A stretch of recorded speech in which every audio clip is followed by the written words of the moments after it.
Hi guys, Hyderabadi டம் பிரியாணி ஒரு பேனில் 100 ml கடலெண்ணெய் ஊற்றிட்டு 3 ஆனியன்ஸ் இது மாதிரி கிறிஸ்பி ஃப்ரை பண்ணி எடுத்துக்கோங்க. சிம்மில் வச்சு ஃப்ரை பண்ணுங்கள், இல்லைனா தீஞ்சு போயிடும். அண்ட் இதுலேயும் கொஞ்சம் முந்திரி ஃப்ரை பண்ணி எடுத்துக்கோங்க. இந்த பிரியாணிக்கு முக்கியமானது ஷாஹி ஜீரா அண்ட் கருப்பு ஏலக்காய், அப்புறம் பட்டை லவங்கம், கிராம்பு, ஏலக்காய், கல்பாசி, சோம்பு மட்டும் போடவே போடாதீங்க. 3 வெங்காயம், 4 தக்காளி நல்லா வதக்கிக்கோங்க. இது நல்லா வதங்கின அப்புறம் இதெல்லாம் ஓரம் கட்டிட்டு நடுவில் இருக்க எண்ணெயில் 2 ஸ்பூன் காஷ்மீரி மிளகாத்தூள், 2 ஸ்பூன் வீட்டு மிளகாத்தூள், 1 ஸ்பூன் கரம் மசாலா, உப்பு உங்களுக்கு தேவைக்கேற்ப ஆட் பண்ணிக்கோங்க. உப்பு இந்த ஃபைனல் ஸ்டேஜில் ஆட் பண்ணுங்கள். முன்னாடியே ஆட் பண்ணிங்கன்னா அது வெங்காயம் தண்ணி விட்டுரும், நல்லா வதங்காது. அப்புறம் ஒரு கைப்பிடி புதினா, ஒரு கைப்பிடி கொத்தமல்லி நல்லா போட்டு வதக்கிக்கோங்க. நல்லா புளிச்ச தயிர் இந்த மாதிரி நல்லா விஸ்க் பண்ணி ஆட் பண்ணிக்கோங்க. தயிர் நல்லா புளிச்சிருந்தால் தாங்க இந்த பிரியாணிக்கு டேஸ்ட் கொடுக்கும். தயிர் ஆட் பண்ணிவிட்டு நல்லா வதங்கிட்ட அப்புறம் ஒரு 4 ஸ்பூன் இஞ்சி பூண்டு பேஸ்ட்டுங்க ஆட் பண்ணி நல்லா வதக்கிக்கோங்க. தயிர் ஆட் பண்ணிவிட்டு அப்புறம் இஞ்சி பூண்டு பேஸ்ட் போட்டிங்கன்னா இஞ்சி பூண்டு பேஸ்ட் அடிப்பிடிக்கவே பிடிக்காது. அதுக்கப்புறம் நம்ம உப்பு மஞ்சத்தூள் போட்டு ஆட் பண்ணி வாஷ் பண்ணி வச்சுருக்க சிக்கனை ஆட் பண்ணிவிட்டு நல்லா கிளறிட்டு வேக விட வேண்டியதானுங்க.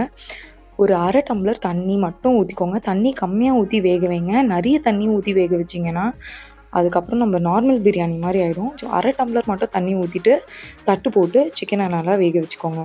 இன்னொரு பாத்திரத்தில் தண்ணி நல்லா கொதிச்சோன்னா 3 அழகு பாஸ்மதி அரிசி ஆட் பண்ணிக்கோங்க. இதில் இந்த ஹோல் ஸ்பைசஸ்லாம் ஆட் பண்ணிக்கோங்க. ஞாபகம் வச்சுக்கோங்க, ஷாஹி ஜீராவும் கருப்பு ஏலக்காவும் ரொம்ப முக்கியங்க. அண்ட் அதுக்கப்புறம் நம்ம மிளகு மற்ற ஹோல் ஸ்பைசஸ்லாம் முக்கியமானது. நிறைய உப்பு ஆட் பண்ணிக்கோங்க அரிசி வைக்கும் போது. ஏன்னா இந்த அரிசிக்கு உப்பு நம்ம அந்த தண்ணியில் இருந்தால் கிடைக்கும். ஸோ 3/4 பதத்துக்கு வெந்த அரிசி இருந்தால் போதுங்க. அதை எடுத்து வடிகட்டிட்டு இந்த மாதிரி இந்த சிக்கன் மேலே லேயர் ஆட் பண்ணிக்கோங்க. ஸோ ஃபஸ்ட் லேயர் அந்த சிக்கன், செகண்ட் லேயர் இந்த அரிசி, அப்புறம் அதுக்கு மேலே புதினா, கொத்தமல்லி, நம்ம ஃப்ரை பண்ணி வச்சுருக்க ஆனியன்ஸும், முந்திரி, கொஞ்சம் கரம் மசாலா தூவி விட்டுக்கோங்க. இதுக்கப்புறம் திருப்பி இன்னொரு லேயர் அரிசி ஆட் பண்ணிக்கோங்க. ஞாபகம் வச்சுக்கோங்க, சிக்கனோட இருக்க தண்ணி நிறைய இருக்கக்கூடாது. அரிசி 3/4 பதம் தான் வெந்திருக்கணும். சிக்கனில் இருக்க அந்த கொஞ்சம் தண்ணியிலே இந்த அரிசியும் வெந்துடும். அண்ட் இதுக்கு மேலேயும் திருப்பி அந்த crispy fried onions, crispy fried onions, அந்த saffron colour and yellow colour, புதினா, கொத்தமல்லி, கொஞ்சம் கரம் மசாலா, லெமன் ஜூஸ், இந்த எல்லோ கலர் ஆட் பண்ணிக்கோங்க. அதுக்கப்புறம் இந்த சாஃப்ரன் கலர் ஆட் பண்ணிக்கோங்க. இந்த பிரியாணிக்கு ஃப்ளேவர் கொடுக்குற முக்கியமான சீக்ரெட் இன்க்ரீடியன்ட் என்னென்னா ரோஸ் வாட்டருங்க. அந்த ரோஸ் வாட்டர் தான் இந்த பிரியாணிக்கு அந்த சூப்பரான ஃப்ளேவர் கொடுக்கும். கொஞ்சமாக ஆட் பண்ணிக்கோங்க, இல்லைனா ரொம்ப பஞ்சண்ட் ஆகிடும்.